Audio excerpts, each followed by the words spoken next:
Hello દોસ્તો, નમસ્કાર, જય શ્રી કૃષ્ણ, રામ રામ. કેમ છો બધા? ડી2ડી વાળા સ્ટુડન્ટ્સ માટે આજનો જે વિડીયો છે ઘણો આઈએમપી છે. જ્યારે આપણે વાત કરીએ છીએ ડી2ડી વાળા સ્ટુડન્ટ્સ તો રાઉન્ડ 1 નું આજે તમારો લાસ્ટ દિવસ છે તમારી ચોઇસ ફિલિંગ માટેનો 6-7. હવે કયા કેસમાં તમારું રજીસ્ટ્રેશન મતલબ તમને મળેલી રાઉન્ડ 1 ની સીટ કેન્સલ થઈ શકે છે? મોસ્ટ પ્રોબેબલી તમને બધાને ખબર જ, પણ સ્ટીલ હું થોડો વધારે પડતો એમાં ઓપિનિયન અથવા તો ઓવરવ્યુ આપવા માંગુ છું. તો ચલો શરૂ કરે છે આ વિડીયો. મારું નામ છે ભૂમિબેન, તમારું બધાનું સ્વાગત છે પ્રિયેશ જ્ઞાનપીઠ યુટ્યુબ ચેનલમાં.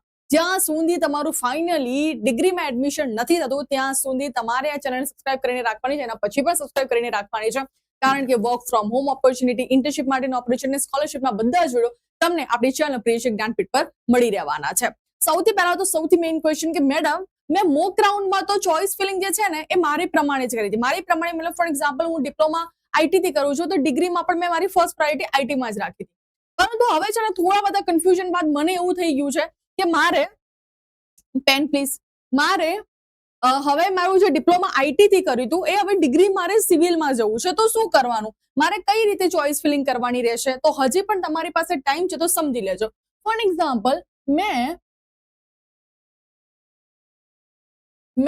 મારું ડી2ડી ફર્સ્ટ ડી આપણે ડિપ્લોમા કન્સિડર કરીએ એ મેં આઈટી થી કર્યું છે, અને હવે મારે મારી જે ડિગ્રી છે સિવિલમાં કરવી છે, કારણ કે મને એવું થયું કે ભાઈ કમ્પ્યુટરના આઈટીમાં તો બહુ બધા છે, તો ચલો આપણે સિવિલ જ કરી લઈએ, શાયદ એમાં આપણું કંઈક થઈ જાય. તો કઈ નહીં, જ્યારે પણ તમે તમારી ચોઇસ ફિલિંગ કરી રહ્યા છો first, second, third, fourth, fifth, six જે પણ નંબર પ્રમાણે, તો તમારે જે પણ તમારા મેરિટ પ્રમાણે તમને જે પણ સીટ થતી હોય, તમને લાગે તમારું મોક રાઉન્ડનું રિઝલ્ટ આવી જ ગયું હશે, મોક રાઉન્ડના રિઝલ્ટમાં તમને બ્રાન્ચ વાઇઝ પણ મળી ગયું હશે કે ફોર એક્ઝામ્પલ ચલો એલડી લઈ લઈએ અને એલડી માં સિવિલનો જો રેન્ક હતો એ ફોર એક્ઝામ્પલ 29 હતો, ઓકે, અને તમારો જે રેન્ક છે 15 છે, તો તમે એલડી ની સિવિલ ફર્સ્ટ નાખી દો. તમારો રેન્ક 50 છે, તમે એલડી ની સિવિલ ફર્સ્ટ નાખી દો. સમજણ પડી? એટલે તમારે ડિપ્લોમાથી ડિગ્રીમાં તમારે બ્રાન્ચ ચેન્જ કરવી છે તો એના માટે પર્ટિક્યુલર કંઈ આખા ફોર્મ કે એવું કંઈ ભરવાનું નથી હોતું, બસ તમારે ચોઇસ ફિલિંગમાં ચેન્જ કરવાનો હોય છે. તો પહેલા જોશે કે ભાઈ તમારા મેરિટ પ્રમાણે શું અહીંયા તમને એલડી સિવિલમાં મળી જાય છે, હા ડન, પછી આ કેન્સલ, તો તમારી બ્રાન્ચ ચેન્જ, બાકી કંઈ જોવાનું થતું નથી. એટલે ડિપ્લોમા ટુ ડિગ્રી હજી રાઉન્ડ બાકી છે. તમને ઈચ્છા છે કે મારે ચેન્જ કરવી છે મારી બ્રાન્ચ, તો તમે ચેન્જ કરી શકો છો. તમે એમ કહેશો કે મેડમ બેનિફિટ થાય, તમે જે વસ્તુ 3 વર્ષ ભણ્યા છો અને 3 વર્ષ પછી પણ તમને એવું લાગે છે ભાઈ આમાં અત્તો પત્તો થતો નથી ને આમાં મને કંઈ જ નથી ખબર પડતી, તો ડેફિનેટલી તમારે ચેન્જ કરી જ દેવી જોઈએ. એના એ જ વસ્તુ ભણીને ફરીથી 3 વર્ષ બગાડવાનો કોઈ મતલબ નથી. એટલે આ વસ્તુને તમે કદાચ બહુ એટલી ઇમ્પોર્ટન્સ નહીં આપતા હોય પણ પ્લીઝ ઇમ્પોર્ટન્સ આપજો. તમને નથી ખબર પડતી, તમને નથી મજા આવી રહી, તો ડેફિનેટલી પ્લીઝ તમે તમારી બ્રાન્ચને ચેન્જ કરી જ લેજો.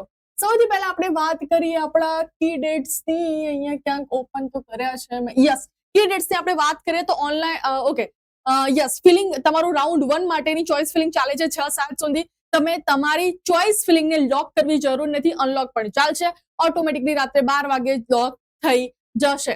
એન્ડ તમારું જે રિઝલ્ટ આવવાનું છે ફર્સ્ટ એલિમેન્ટ 9/7, ઓકે, 9 તારીખે આવવાનું છે. પરંતુ જે હું આજે તમને મેઇન ઇમ્પોર્ટન્ટ પોઈન્ટ સમજાવવાની છું, મે બી તમે સમજી લીધો છે, ફરીથી તમને સમજાવી રહું છું કે આપણે વાત કરીએ છીએ ડિપ્લોમામાં ભણતા બધા સ્ટુડન્ટ્સ બી ડીડી સીટ ઇમ્પોર્ટન્ટ ઉપર, પણ ડીડી સીટ ઇમ્પોર્ટન્સની સાથે સાથે તમારા ફાઇનલ યરનું રિઝલ્ટ પણ એમાં પણ તમારે ફોકસ કરવાનું રહેશે, કારણ કે જે બાકી છે અને ફાઇનલ યર રિઝલ્ટમાં મેરિટ લિસ્ટમાં દર્શાવેલ મેરિટ નંબર એ તમારો જનરલ મેરિટ નંબર છે. ડીડી સીટ 2026 ના સ્કોરના આધારે તમને આ મળેલો છે, પરંતુ ઉમેદવારે એસીપીસી દ્વારા જાહેર કરેલા પત્રમાં લખ્યું છે કે ભાઈ જો તમારા બિન અનામત કેટેગરીમાં ડિપ્લોમા 45% અને અનામત કેટેગરીમાં ડિપ્લોમા 40% થી ઓછા થશે તો તમારું રજીસ્ટ્રેશન જે છે, તમારો જે રાઉન્ડ 1 માં મળેલી સીટ જે છે કેન્સલ થઈ જશે. એટલે ઇનશોર્ટ તમે ડીડી સીટમાં બહુ જ મસ્ત રિઝલ્ટ લાવ્યા 195, પરંતુ જો તમે ફાઇનલમાં કોઈ પણ સબ્જેક્ટમાં ફેલ થઈ જાઓ છો અથવા તો તમારી ડિપ્લોમાની કોઈ પણ તમારી એટી સોલ્વ કરવાની બાકી છે તો પણ તમારો મળેલો રાઉન્ડ 1 ની સીટ ડઝન્ટ મેટર તમે ફ્રીઝ કરાઈ હોય એ જતી રહેશે. અન્યથા ઉમેદવારનો મેરિટ નંબર તથા એને ફાળવવામાં આવેલ પ્રવેશ રદ ગણવામાં આવશે. જો આ વિદ્યાર્થી કોઈ ટોકન ટ્યુશન ફી ભરેલ હશે તો તેને પરત કરી દેવામાં આવશે. પરફેક્ટ લખ્યું. સમજો કે અહીંયા કોઈ વ્યક્તિ છે, 1 અને અહીંયા કોઈ વ્યક્તિ છે 2, હેને? આનો વ્યક્તિનો 195 આનો સ્કોર હતો, આનો વ્યક્તિનો હતો 180 સ્કોર, બરાબર છે. પરંતુ આ ભાઈને સેમ 1 માં કોઈ સબ્જેક્ટ બાકી હતો અને હજી પણ એ સોલ્વ ના કરી શક્યો અને આને મળી હતી એલડી કોલેજ. આ વ્યક્તિએ બધા સબ્જેક્ટ પાસ કર્યા અને આને પહેલા રાઉન્ડમાં એલડી નથી મળી, પરંતુ જ્યારે રાઉન્ડ 2 ની વાત થશે ત્યારે આ ભાઈ મેરિટમાંથી નીકળી જશે. એટલે ચાન્સીસ કોનો છે? આ ભાઈનો લાગવાનો.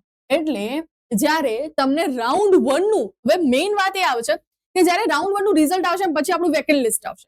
વેકેન્ટ લિસ્ટ આવશે તેમાં તમને ઘણી બધી એવી TFWS ઓછી જોવા મળશે, ગવર્મેન્ટમાં ઓછી સીટો જોવા મળશે. તમે બધા ટેન્શનમાં આવી જશો કે હવે મારે રાઉન્ડ 2 માટે ગવર્મેન્ટ અને TFWS વાળી સીટ ભરવી કે ના ભરવાની. કેમ?